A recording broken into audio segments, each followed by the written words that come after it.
Paras has tonight's top story. Former Police Lieutenant General Jonel Estomo denies any involvement in the abduction and killing of dozens of cockfighting enthusiasts. The retired official branded the claims of whistleblower Julie Patidongan as baseless. Patidongan earlier accused Estomo of convincing businessman Atong Ang to get rid of him. Estomo says he is preparing legal action against Patidongan for his malicious allegations. The allegations against other cops linked to the case are now being handled by the National Police Commission following the administrative complaint filed by Patidongan and some relatives of the victims. The NAPOLCOM says 18 policemen were named in the complaint. 12 are active police officers while the other 6 have already been dismissed from service. Nagpadala na ng summons ang ating IMIS sa 12 pulis na nasa active service para sila ay utusang sumagot. According to NAPOLCOM, they could face formal administrative charges if they fail to respond. So nakapending pa base dun sa magiging sagot. Sabi nga ng PNP, magkakasama sila. So kung magkakasama nga sila, napakadaling walang rason para hindi sila mag-file ng sagot dito sa National Police Commission. Kung gusto nilang linawin ang kanilang pangalan. The 6 dismissed officers were booted out of service for grave offenses, including robbery, robbery extortion, grave misconduct, and conduct unbecoming of a police officer. The commission expects more cops to be tagged in the case. He was even mouthing more names. He mentioned the name of a police general, and that police general is not on this list. He also mentioned another name from another PNP service, and he actually ordered his lawyer right in front of everyone to include that person in another case. So I'm expecting another complaint affidavit from Alice Totoy or Patidongan. Mukhang chapter 1 pa lang ito, mukhang may chapter 2 pa, recruitment. Commissioner Calinisan assured the public that they will act on the complaint within 60 days. 4 years na nag-aantay ang taong bayan ng sagot dito.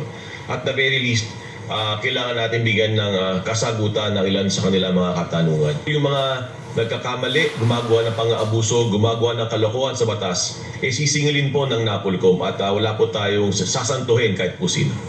While NAPOLCOM no longer has jurisdiction over the dismissed officers, the 12 active policemen who received the summons have 5 days to answer the allegations and clear their names. Jeff Caparas, ABS-CBN News. Police forensic experts believe human bones are possibly among the items recovered from Taal Lake by Coast Guard divers searching for the remains of missing cockfight gamers.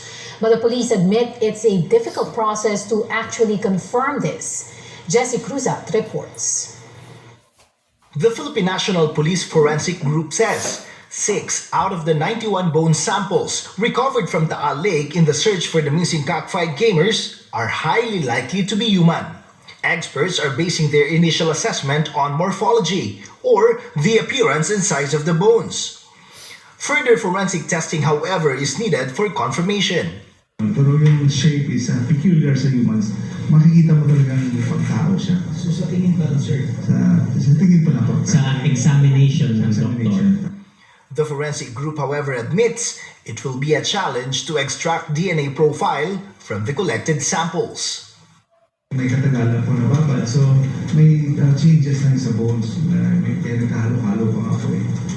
Yung mga intercurrent doon, kaya nagka-mix sila. Kaya hinihiwalay po muna natin. Pinaprioritize natin yung bigger bones kasi we know na pag may bigger bones po, mas may tendency na may need po tayo sa DNA. Families of the victims have submitted DNA samples to help authorities in identifying the recovered remains. But authorities urge the relatives to temper their expectations. Whether or not maka-generate kami ng sample o hindi, we will still be trying po. We will still subject everything to examination po. If naka-generate po ako ng bones 5 to 7 days, then that I will start po yung pag-process ko doon sa mga kamag-anak. Cross-matching. Another 5 to 7 days. The PNP Forensic Group asserts they are strictly adhering to scientific processes and protocols with the help of experts amid questions over how the samples are being handled. Medical legal officers, we have more or less 4 to 6 doctors na nandun na medical legal officers who accompanied us also. And then, third na group po yung odontologists, yung the one who would be looking or examining yung mga possible dental remains. Andun po yung last team po namin, DNA. Sila na po yung magdadala, mag-account o mag-tatag ng mga possible human remains papunta po rito for examination. Meanwhile, Prosecutor General Richard Anthony Fadulyon says government is open to talks with the families of the missing cockfight enthusiasts who have backed out of the cases if they decide to again cooperate with the Department of Justice. Meron po kaming nadidinig na mga may ugol na mga balita na gano'n, no? Pero formally sa tanggapan namin, wala pa namang lumalapit. Walang makakapigil sa kanila na lapitan kami. At kami naman po ipauunlakan namin na humarap sa kanila at makipag-usap. Pero ayoko pong pangunahan kung ano man yung mga bagay na babanggitin nila sa amin, no? Mas maigi na magkausap muna kami bago kami magbigay ng kahit na anong pahayag. As for whistleblower Julie Patidongan, who claimed that the missing victims were buried in Taal Lake, Fadulyon says his statement are still being verified. He's still an accused in the case, no? Although he is, or he may be considered a whistleblower, as of this time, no? All the things that have been disclosed are still being subject of validation and evaluation by the law enforcement authorities.